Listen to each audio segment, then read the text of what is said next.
So it looks like they're going to try and say that Diddy's mental capacity could not make it possible for him to commit these crimes, claiming that maybe drugs or alcohol could have been at fault. Apparently, a couple of weeks ago, the prosecution offered Diddy a plea deal, which he turned down. We don't know the details of what that plea deal entailed, but he said he's not taking it. This is coming after they've added additional charges, like the second superseding indictment. You know that Cassie video where you see Diddy dragging her in a hotel from 2016?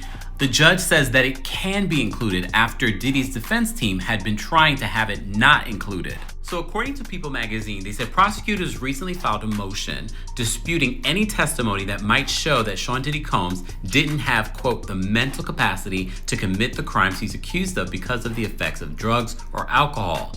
The motion filed on April 27th references apparent testimony from a psychiatrist on behalf of the defense and asked the judge to prevent his testimony during Combs' trial.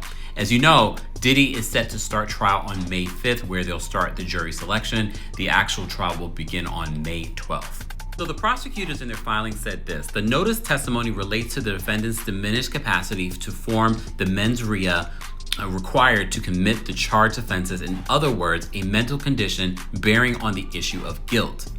Mens rea literally translates to guilty mind and refers to the mental state of a defendant. To convict someone of a crime, prosecutors need to prove that a defendant committed the crime and had, quote, a guilty mind. So according to this report, though the testimony of psychiatrist Dr. Ellie Oon is redacted in the filing, prosecutors' arguments seem to hint that it suggests that Combs' mental capacity was affected by drugs and alcohol. Prosecutors object to Oon's testimony, citing a rule that states that if a defendant intends to introduce expert evidence relating to a mental disease or defect or any other mental condition of the defendant bearing on the issue of guilt, he must provide notice to the government. So they're saying that the filing claims that the defense, quote, disputed that Dr. Oon's proffered opinions implicated the rule in question. So we haven't covered every single detail that's been coming out from this case because there have been countless hearings, countless different rumors and reports, but there have been multiple additional charges that he's